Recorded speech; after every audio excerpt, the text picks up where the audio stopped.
Class is in session, hitting the books. College basketball show Monday, March 17th. The NCAA tournament is here. The brackets have been revealed. The matchups are set, and we're ready for the NCAA tournament this week's Ian Cameron, Connor Mack with you, ready to break it all down. On this show, we've got 3 shows for you this week. Today is going to be about just overall look at the tournament coming up, any futures that we like at the current prices that we think may have some value.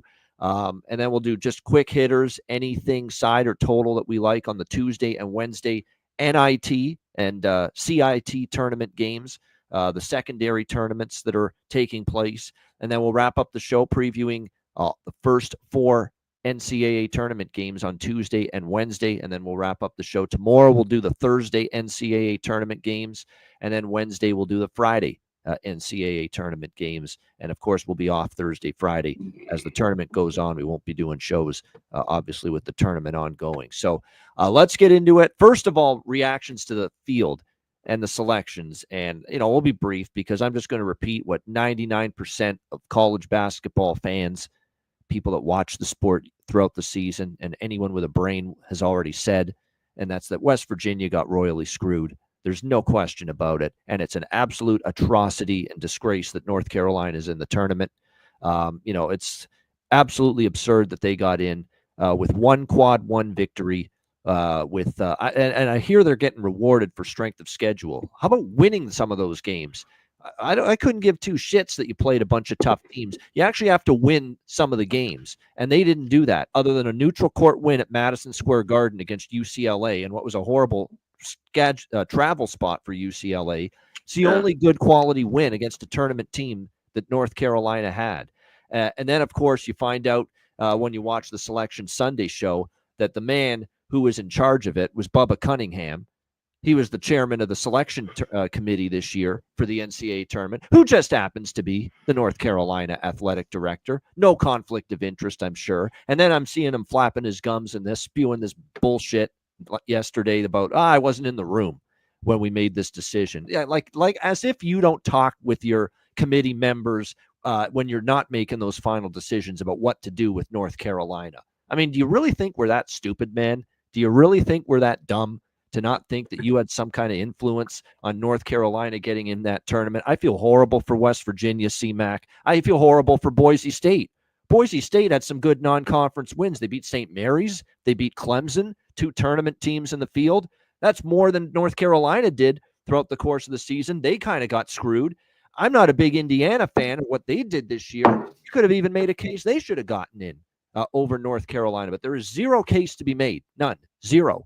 For North Carolina getting in this field. It was one of the most egregious, wrong decisions that I've seen. And I've seen the committee screw up a lot over the years on these selection Sundays. But I don't know if they've screwed up to this degree that North Carolina's in. Let's be honest, they just put them in because of the reputation. They're going to pour in money for the NCAA. It's about making money. They're a blue blood, try to get more ratings. That's what it's all about. But then I have to sit there and listen to Bubba on the show yesterday talk about, I didn't have any influence on it, and this, saying, well, we looked really long and hard at Boise State. We really considered West Virginia, and they had a great season overall. Stop the nonsense.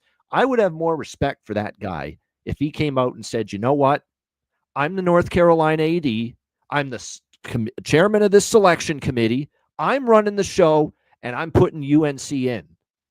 He should have just come out and said that. Like, don't try to pull the fucking wool over our eyes, all right? Don't do that. We're not dumb. All right, just come out and say, I'm the AD of North Carolina. I'm running the show here as far as this committee. We're putting North Carolina in.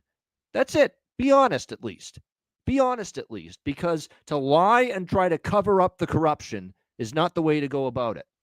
And it was a horrible, horrible night for that committee to do that. To do that to West Virginia. And then they had to use the excuse, the Tucker DeVries excuse, that he was out for most of the season. And that's a lot of their wins were before he got injured. Bull.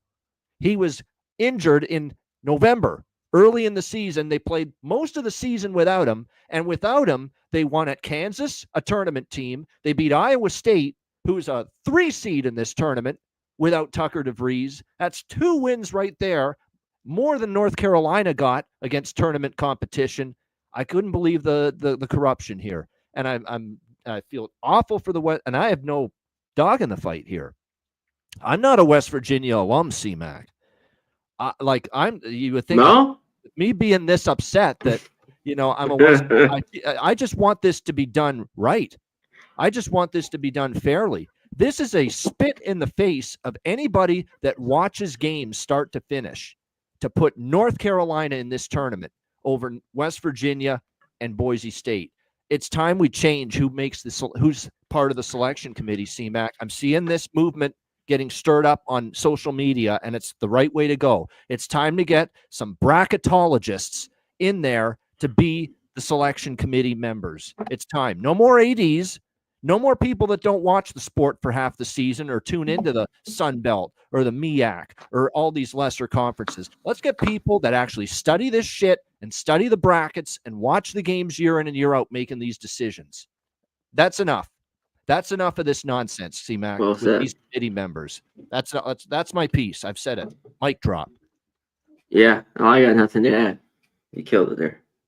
There you go. It's ridiculous. Terrible. But now that it's done, there's nothing you can do. Boise should be in, they're not. West Virginia should be in, they're not. We've got matchups, we got teams in, and we got to focus on that. So with that in mind, CMAC, let's turn our attention to the futures board here, and we're going to try to see if we can get this up on the screen. There we go. And see if we can actually make it a little bit bigger here with the font. There we go. There we go. That's better. Got to be able to see it. Okay, there we go. So this is the current NCAA tournament, of course, national championship futures right now at FanDuel. I just decided to pick them because they're one of the more popular books out there. But you see Duke plus 290, Florida plus 380, Auburn plus 500, Houston plus 650, Alabama plus 2,000, Tennessee plus 2,200, Texas Tech plus 2,700, Michigan State 30-1, Iowa State, who, by the way, they're going to have a key injury in this tournament.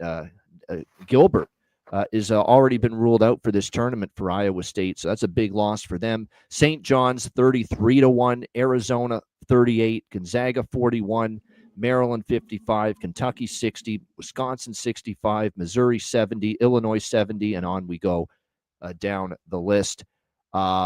I took St. John's at plus 4,000 months ago, and at some books it's down to plus 2,000, but FanDuel still got St. John's at a pretty good price, plus 3,300 here at FanDuel, which I like. I mean, other than the one concern with them is shot making consistently, and if your offense disappears in one of these tournament games, you could be going home.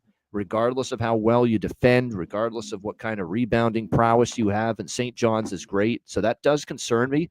But they started to make a lot more shots down the stretch, and you can't. And one thing I like is that they defend, they rebound, and if they fall behind during a game, they are not going to be shook. They are not going to panic.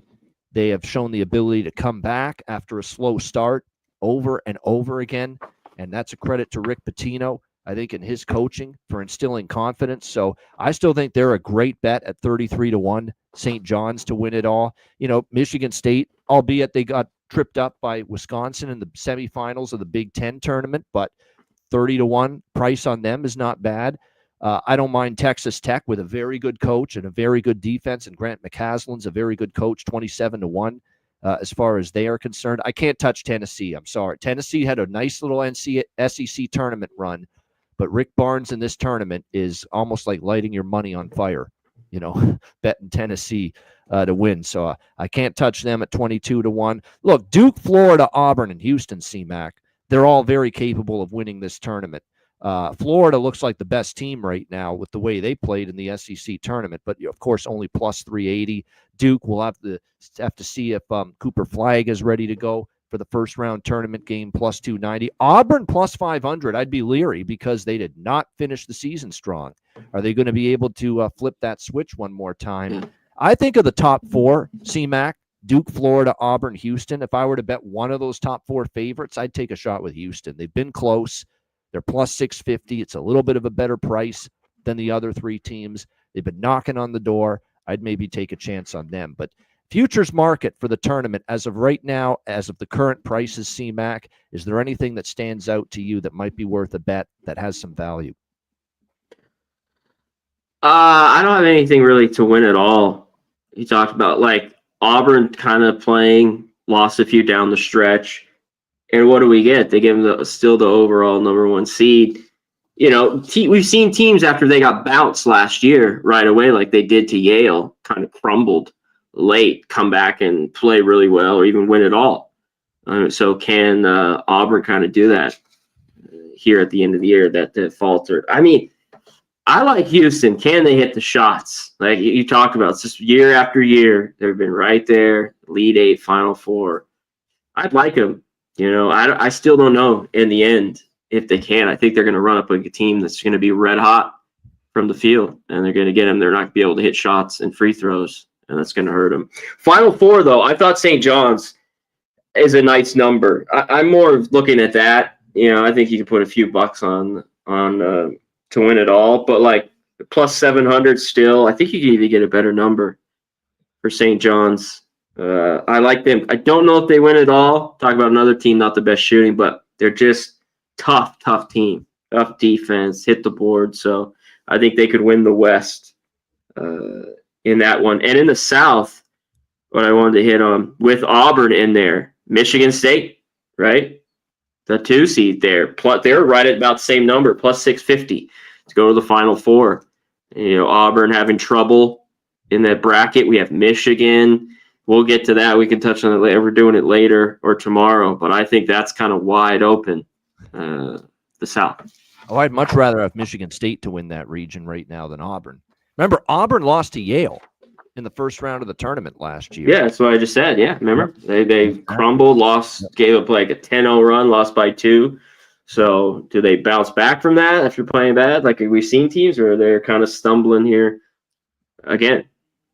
No doubt. It's interesting. You know, here's one that might be, you know, I don't even think it's crazy for UC San Diego to win that region at 45-1. And we're going to get into this more when we talk about the tournament games tomorrow and Wednesday's show. But just from a pure matchup standpoint with UC San Diego, their first game against Michigan, Michigan's coming off winning the Big Ten championship. Teams that have won their conference championship, especially on the Sunday, when before they have to start the tournament on the Thursday or Friday, haven't done well.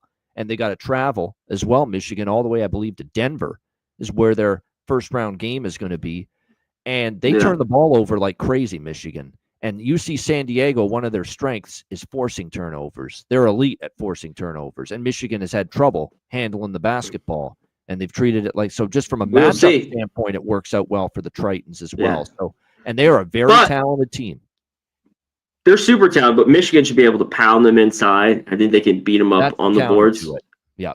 And if Michigan's playing well, they're definitely, I mean, we saw it this weekend, can beat anybody. So can we get, it's like a lot of these, we'll get into more. Some of the seeding, though, like I thought Louisville got a little shafted getting an 8. Oh, that's another thing to be pissed off. I thought they were a 5 or 6, you know, and Memphis getting a 5, and now we see them underdogs. Yeah. Colorado State at 12. Just some of the ones yesterday I wanted to point out were just a few of them were a little bit head scratching. Yeah, no doubt. Ridiculous. I agree. And what about fucking Michigan winning the Big Ten championship, a 5 seed?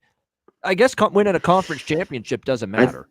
I know, not too much. I thought that could have got them to a 4. At least a 4 anyway. Because they struggled down the stretch. But yeah, I thought that could have got them to a 4. Yeah. Horrible job. Misseeding, you know, the disgrace with North Carolina getting in. I mean, you could go on. Gonzaga, I know the metrics, we'll hit on that. We talked about it a couple of weeks ago, Bavano, the top teams in the top 20. I'm sure a lot of people do it too. We hit on it a few weeks ago. They look great for at least the numbers. Well, it's always down to they don't play anybody, and I still don't think they have the defense. But I don't. After finally beating St. Mary's to lose twice, I thought they were a little bit better than an 8 seed. I thought they'd be a 6. You want a real down the board sleeper? I'll tell you this. There's a couple down the board I'll throw out before we move on here. I already said Wisconsin. Now I am concerned because they played in the championship game and you know, on Sunday against Michigan in the Big Ten. You know, they might be in a bit of a tricky spot, but if they can at least get past that game, I think Wisconsin's still 65-1, a pretty good price there. You know, Illinois is a weird team. Like but they make threes, and when they make threes, 70-1's not bad on them. And I'll throw one down the board at you. I'm going to go all the way down. Louisville, even at 120-1's not bad, but I'll throw one even more at you. VCU, 200-1, man. The more I watch VCU, that's a really good team. They play great defense. Yes, the shots though. That's what I think could get them far. But in the end, but they could win. They could, be right there at the Elite Eight. I totally agree. That game is great because BYU, the shooting, does that kind of win out. And if they're not, VCU beats them. They beat them by probably 5 to 10 points and just can crumble them, shut them down. We'll see. That's a great matchup because BYU kind of red hot, to end the year. And both these teams, meeting here is good. Nick just put it in there too. Yeah. Having Kentucky a 3 as well, a 22-11 team. I know they've dealt with injuries, but that's come on. I thought that they were 6, right? Yeah. Kentucky, 6 seed, 7 seed. They're 22-11. Of course they have good win. I don't know. That was a little wild as well. Yeah. Troy, watch out for Troy. Yeah. No, watch out for Troy. Troy could win a game or two, and I think Colorado State can win a game or two. The problem is I don't know about national championship because history tells us those teams don't win typically the national championship. But they could win a few games, maybe a small flyer, at least Colorado State or a VCU to get to the Final Four or win the region. That's not crazy. I hate Colorado State's favorite though. They're just it's kind of sickening. Yeah, no doubt. In that matchup though. Yeah, lots of good discussion. And that's where the great thing is that the futures market, and we saw it there's not just the national championship futures. You can bet number of conference wins for a certain conference in the tournament. Oh, yeah, you can do a few winners to get to the Final Four.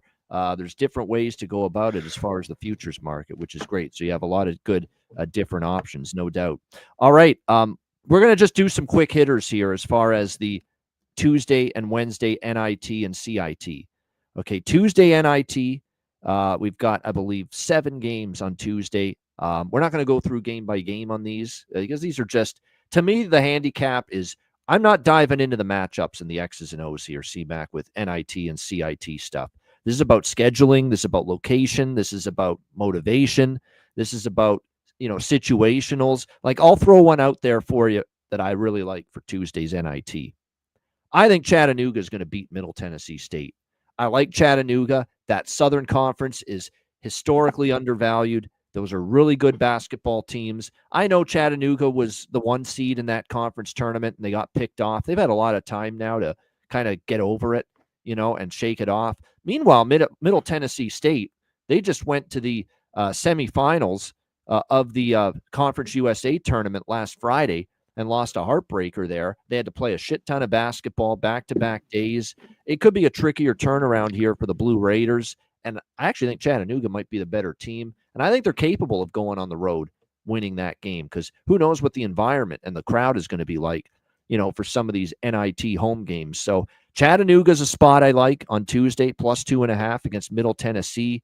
That would interest me. St. Louis on the road is kind of difficult to trust. I could see maybe Arkansas State being the side there. Yeah, I can't take St. Louis. I think it's Arkansas State or nothing. I got to look at it a little more, but yeah. Yeah, Eileen, I'm with you there on that. So Wichita is a team that it's more so I don't know if I trust Oklahoma State as a favorite or if the crowd's going to be that good, that I'm interested there in Wichita State a little bit. Against Oklahoma State. Those are the ones that stand out. I think St. Bonnie has taken some money against Kent State. I could see that because Kent State was expected to be, maybe at least in the MAC championship game, but they ended up losing before they got to the title game. So maybe St. Bonnie at home gets the job done there. I kind of agree. And maybe throw out Georgia Tech too, just because Jacksonville State's coming off losing to Liberty in the Conference USA championship game. You get that close to being in the tournament. Instead, you're going on the road and you're playing Georgia Tech, on a Tuesday night in the NIT. So tough spot for Ray. And I love Ray Harper, great coach, but tough spot, I think, there for Jacksonville State. So those are the Tuesday looks. And every game's been hit by the over. Every total has gone up on the Tuesday board. Every single one. and it's because these games fly over the total, these first NIT games. There's not a lot of defensive intensity until later in the tournament when the games become more important. So historically, CMAC, NIT, CIT tournament games, especially the first round games, tons of overs, and not the easiest decision to bet unders in these opening round NIT, CIT tournament games. Anything for you Tuesday, CMAC? Anything else that stands out to you? I kind of like Georgia Tech too. It's just, do I want to lay 6 basically with them? That's what I was thinking about. Yeah. Bonnie's at home, I think, is it. Like, I will need to look into a little bit into that game, a little more about Kent State, because I think they have the team to hang around, but I like Bonaventure at home. I like Chattanooga in that one. St. Louis game, I'm kind of going to stay off, because when I was looking at that earlier, I kind of thought I think this is Arkansas State at home. But I like this is the game I like, Wichita State. I'm going to take the points with them. I know Oklahoma State's at home, but I think this Wichita State team is right there with them, and there's just way too many points. And a team that doesn't play enough defense, just not an Oklahoma State team of years past. I like the 6.5, 7 there with them. All right, there we go. Good stuff. Good opinions there. All right, Wednesday, NIT tournament action. We've got 9 games on Wednesday. Again, a lot of over. The over has taken money in just about every game. I'm looking to find if every single one's gone up. The total's gone up every single game, Tuesday and Wednesday. So definitely, if you like these overs, bet them now. You should have bet them already, but bet them now if you haven't already. If there's any games you like the over in, UAB St. Joe's. This is a tough spot for UAB, man. I mean, they just gutted it out with Memphis. They had to win that game to get into the tournament in the AAC championship on Sunday. And now you're playing on a Wednesday, and you're going to, Pennsylvania there, the Philly area, to take on St. Joe's. Situationals, it's all St. Joe's, in that spot. You'd have to lean that way. UAB continues to be on the road disappointing as well, quite honestly. So I worry about UAB a little bit. That should be an over, by the way. So I that's definitely one over that makes sense, because you're going to get both teams, kind of playing with pace as well. I think it's a tough spot for Mason. Mason had to beat VCU Sunday in the A10 title game to get into the tournament, and they were denied because they had a 3-pointer at the end, and they just missed it. And VCU hung on that close to getting in the tournament. And instead now you're playing in the NIT. And that Samford team, again, coming from the SoCon, a very underrated conference, and they can make threes, and they're very good at it. The Samford Bulldogs might be worth a look there. 7.5 at George Mason on Wednesday. North Alabama is a dog. If Bradley makes sense. Bradley, disappointment of losing to Drake in the Missouri Valley Championship. North Alabama has been a point spread machine this year, especially as a dog. So I could see them, being right in that game, maybe even having a chance to win against Bradley. Dayton, Florida Atlantic's a tough game. I don't really trust either team there. Furman plus the points against North Texas, I'm kind of interested. Northern Iowa, SMU, probably not a whole lot there. I mean, I'm not ready to lay 10, 10.5, 11 with SMU, but at the same time, this is one favorite that might get it done, because I think for the coach there, Andy Enfield, we kind of knew SMU was not going to get in the tournament this year. This is about now a team that might just say, you know what, we're building for something next year, which is, I think, the year they had circled to really make a move, SMU, and be contenders again. Use this NIT tournament, CMAC, as kind of let's win this thing. We feel like we can maybe go on a run here in the NIT, and I think that might rally this Mustangs team. So that's the one favorite I could see me maybe laying the points with. It shows. They're 10.5-point favorites, and Northern Iowa fucking sucks on the road. Continuously, they've just been dog shit for years and years and years when you back them at home. They shoot the ball insane at home compared to on the road. Yeah. So those are some that stand out. Northern Colorado, the Bears at +8. I'm going to be on them. I'm going to be on Northern Colorado. Yeah. I think they're pissed. Yeah. Well, both teams lost in the conference championship game, but Northern Colorado's had a little more time to digest it. They lost theirs to Montana. When was it? In the Big Sky. It was like last Tuesday or something. Irvine lost theirs late Saturday night against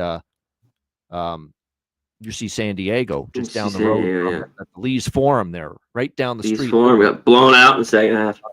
Yeah, exactly. So that's tough turnaround. And plus, there was still some hope, CMAC, that Irvine was going to get in the tournament with an at-large bid, and that was never in a million. Not with that fool as the committee of the tournament, the selection committee, Bubba Cunningham, in a million years. I like the interviews after. He's just like, "Oh, I'm gonna hand it off," and the other guy is just like, it's just funny. It's like comedy. I saw it, right? Like, this is fucking ridiculous, unbelievable. Clown show.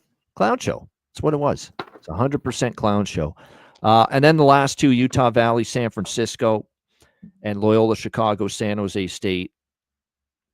Loyola Chicago, I get why Loyola Chicago is actually 1.5 up to 2.5. I think they're a better team than San Jose State. The only concern I have is travel all the way out to the West Coast coming off the A-10 tournament. And if they're healthy, I was looking at that game to go over. It's just San Jose State's been such a different team and been more of an under team late with all the guys out. On that total in that game. Yeah, good stuff there. All right, there you have it. There's just some quick hitter opinions there on the NIT and CIT tournament games for the next 2 nights. But we know what you all want to talk about most of all, the NCAA tournament. And on this show, we're going to talk about the 4 games taking place in the first 4 round, 2 of them on Tuesday, 2 of them on Wednesday. So we will begin with the St. Francis, Pennsylvania Red Flash taking on the Alabama State Hornets. This is a first 4 game coming up on Tuesday night. Alabama State 4.5-point favorites, 139.5 being the total here in this game. So Alabama State, I cashed a SWAC tournament future with, plus 700. Really like that team. Tony Madlock, great job coaching that team. They're pretty solid defensively. The offense is it comes and goes for them, but the way they defended was very quality. We'll see if that can continue here. As much as I like Alabama State, and they were impressive, and obviously I love them for cashing a SWAC tournament future for me. The SWAC and the MEAC, those 2 conferences, historically black college and universities conferences, athletically, they are a little bit on a lower scale than some of the teams from other conferences. And so when I'm looking at laying 4.5 with a team from the SWAC or a team from the MEAC, I'm not always rushing to do that personally. And that would be the concern I would have here against St. Francis, PA. Look at St. Francis, PA. They won the NEC, the Northeast Conference Tournament Championship. They upset a very good Central Connecticut State team that dominated in the ugliest game of fucking 46-43. That game. Watching that was woo. Rock fight supreme. No sweat. Not even an issue if you had the under. You didn't even have to worry about that one. But they've got some guard play. They play very solid defense. I think, again, just from an athletic standpoint, I find when the SWAC and the MEAC teams play non-conference games, they tend to struggle more. And for that reason, I'm leaning to St. Francis here. If it's a +4, 4.5 as it is right now in that range. I'm not sure I'm betting this game, but I don't want to say pass. I want to throw out a lean to everybody at least. And I think that would be the lean for me. At 4, 4.5, I lean St. Francis here. C-Mac, what do you think? Yeah, you know what? I'm going to give this out because, if this happens, I'll deal with it. And St. Francis, I had a little bit towards the end of the year, some games where they shot the ball better, and the game went over. This is too many points. Well, you know what? You're right. You said shot the ball wetter. Wetter and better are kind of the same thing. I meant better. Yeah, a little wetter. Shots. Yeah. Yeah. Well, of course, if you're wet, you're rolling. But Alabama State, I hadn't been on enough of their unders, and I should have been in that last game against Jackson State. I was kicking myself that night. Why the hell am I not on this? This number's just too high, so I like the under here. I like St. Francis, too. I think this is just too many points. In a game that's going to be low scoring, in a rock fight, Alabama State, 12-20 to the under all year long. This is an under for me. I don't know if I'm going to split it or just go first half, and then full game, maybe look at St. Francis, this move from 3.5 to 4.5. That I think Alabama State might be a little bit better, but 5 points on the neutral here. That's where I am. I don't think so. I'm with you. It wouldn't shock me if Alabama State wins, but I think this is, and normally I know in the past we've seen these games pretty close too. Yeah, with traditionally. SWAC and the MEAC, it's just tough for me to lay points with SWAC and the MEAC because to me they're just at a little bit of an athleticism disadvantage and recruit disadvantage, compared to some of the other conferences. All right, next up, it's the other first 4 game on Tuesday night, North Carolina and San Diego State. Well, we got to talk about them now. They're in the tournament for better or worse. North Carolina, 4.5-point favorites, 142.5 the total. This is one I can tell you right now. I lean to the Aztecs and Dutcher. It's a coaching advantage to me over Hubert Davis. The problem is I don't think San Diego State's I don't think they're very good right now. And that might be enough to keep me off the game. Plus the narrative, North Carolina is going to use it at fuel. Everyone in North America is screaming about how they didn't belong in the tournament and yelling about the corruption and how dare this team. I know, I hate that. And watch them now win this game and maybe, even if they win this game, watch them then give their next opponent after that a battle, just use it as us against the world, kind of mentality for the Tar Heels here in this one. So this is a game I'm probably not betting either side. And this is one where San Diego State is apparently going to get one of their big guys, and he's one of their best defenders and one of their best shot blockers back for this game, which would be significant. Yeah, he had been injured down the stretch of the season. So if that's the case, that'll certainly help the Aztecs defensively. And the total's tough too.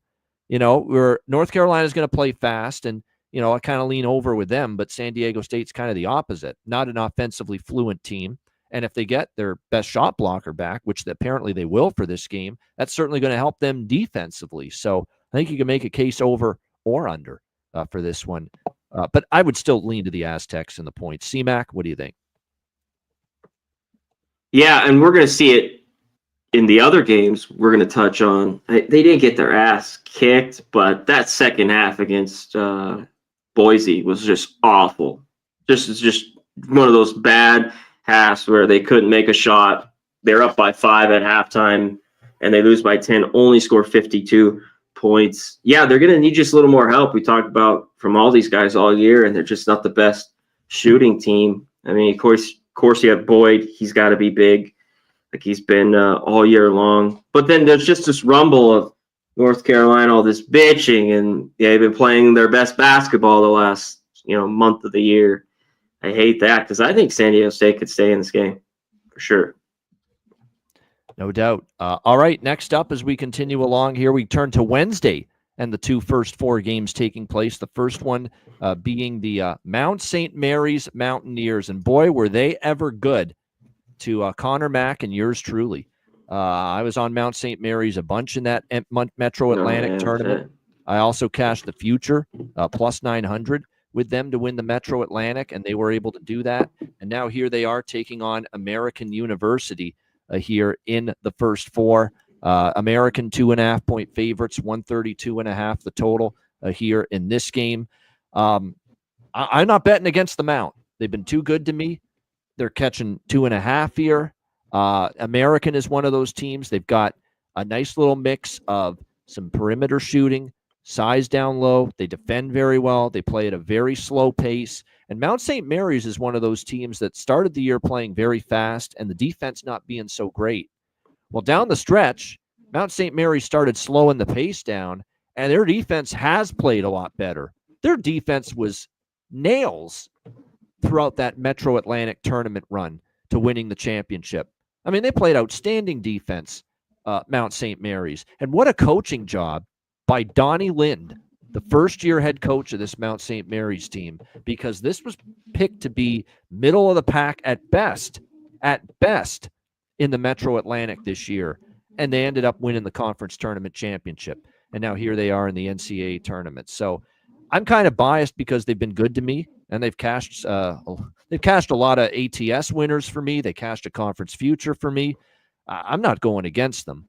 American could be a tricky matchup. They defend. This definitely feels like it could stay under. I mean, American is definitely going to play at an under pace. And Mount St. Mary's down the stretch, CMAC, they kind of slowed it down, and their defense improved 10 times better than it was early in the season. So I think this could be a bit of a low-scoring grinder here. What do you think, CMAC, Mount St. Mary's, American? Yeah, I don't think the total's like crazy bargain, but that's what the difference with them was. And that's why I told you, I've been betting on them down the stretch. The defense is just totally different from early on when they were just up and down, kind of outscore you type team. It's tough for me to go against them. I think American might be a little bit better. This should be tough. This was maybe one you bet live. You could get a better number. It's tough for me to jump off Mount St. Mary's. I think this is just kind of a rock fight. I'd be surprised if this is, high scoring. Again, Mount St. Mary's, to me, they were a team I remember early in the season. When I looked at their games, I was like, geez, they're a team that plays fast, good offensively, lacking defensively, and they kind of reverted in the opposite direction down the stretch. And then grind it out. Yep. Yeah, it wins. Yep. And that's exactly the way they played. So we'll see if that continues here when they take on American here on Wednesday. All right, the final game for the show and the final game for the first four on Wednesday, Xavier and Texas. We've got Xavier 3.5-point favorites, and this has gone up. Xavier opened a 1.5-point favorite, now 3.5-point favorites. The total 149.5 here in this game. Keep in mind, of course, all these first four games are taking place at UD Arena, Dayton, Ohio, which is always the home of the first four round of the NCAA tournament. I agree with the move initially. I think 3.5, it's getting a little up there now, but I think Xavier could get them. Texas with the great win to get into the tournament, including in the SEC. They got to, obviously, the quarterfinal round before losing to Tennessee on Friday, and they did enough to get into the tournament. But you look at Texas away from home, I still got my concerns with them. Getting bigger points, yes, but asking them to win consistently. And Xavier's another team where some people thought that maybe they didn't belong in, kind of like North Carolina, and kind of watch them use that, as motivation here to get things done. And I think, too, Xavier's a team that played very well down the stretch for the most part. Yeah, they had a couple of games where they didn't play well, but for the most part, Xavier did play their better basketball February and beyond. So this could be a dangerous game for Texas. I already bet Xavier, but closer to pick them. 3.5 now. It's getting up there. I still lean Xavier, but you know what I like here, and more than anything. And we've said a lot of unders here for the first four. Not this game, not this Texas team. Texas 12-1 to the over in their last 13 games entering this NCAA tournament. And as I've said on the past on this show, I think I've been on 9-10 of those Texas overs. Like, I've just been riding this team game in and game out over the total. Xavier will play fast. Texas, not blazing fast, but they don't walk the ball up the court. Their defense on the road kind of hit or miss, but they're scoring. Tremont Mark and guys like that in the SEC tournament, they really started to find their form a little bit more offensively. So 12-1 to the over in their last 13 games, even though now NCAA tournament pressure, neutral site, Dayton Arena, UD Arena here. So yes, the settings have changed, the surroundings have changed a bit. I'm still riding it at 149.5, over 149.5 here for me with Xavier and Texas. CMAC, what do you think here, Xavier, Texas? Yeah, I could see it. Xavier more of a team that plays over. The defense was good before, and just crumbled there late against Marquette. When they were winning that game, and they just took care of business down the stretch. It was a lot of Providence, DePaul, Butler, Seton Hall, but they got a ton. I like the move too. Like, if you jumped on this, I think it's getting out there because Conwell, Fremantle are so good, but Johnson on the other side can kind of take over a game. This seems just like a great basketball game. So I get why you kind of like the over. I don't know if I get there. Like at this point, I don't know if I want to lay 4 or 5 with Xavier. So as of now, I don't have anything in this game. All right, there you have it. Shout out to everyone in the chat. We appreciate you guys joining us. Hit the like button. Remember, we're only on Tuesday and Wednesday this week. Tomorrow we'll talk the Thursday NCAA tournament first round games, and then on Wednesday we'll talk the Friday NCAA tournament first round games. But shout out to everyone: Timothy Hake, Steven Jackson, Nick Alvento, Brandon Lewis. Even though I disagree with you, Brandon, on the UNC deserving to be in over West Virginia, still appreciate you for tuning in. Foggy Wonderland, Tone Miggins. Hey, look who's here. Matt Robinson, my buddy on the Ice Guys show. Matt joins us on the Ice Guys show 2 days a week, Tuesdays and Thursdays. Good to see him joining us here in the chat on this college basketball Hitting the Book show. And he's not a big A&M fan, as you can tell. And he's an Arkansas alum. He played his college hockey, Matt Robinson, at Arkansas. I can't see his things. Oh, he's on yours. That's why. Okay, I don't have that pulled up. Yeah, Matt Robinson, good friend, a great guy, great, and then obviously on our Ice Guys show twice a week, knows his stuff when it comes to betting as well. And like I said, he played his college hockey at Arkansas, so that's why he's a big Arkansas fan. And Jorge Herrera, Res Mob, Dram Yankee, appreciate you guys joining us here. And make sure you hit the like button if you haven't already. Good stuff. C-Mac has already told me no best bet for him on the show today. There's no games today anyway, but I will give you one, and it's going to be a first for best bet, and it's the game we just talked about. 12-1 to the over. Give me another Texas game up and over the total. Let's use that for best bet. Xavier, Texas, Wednesday night, first 4 action. Xavier, Texas, over 149.5. Let's go with that for my best bet here for this Monday edition of the College Basketball Hitting the Books show. All right, shout out to everyone in the chat. Make sure you hit the like button again on the way out. Great stuff. Excited as can be, of course, with the tournament finally here.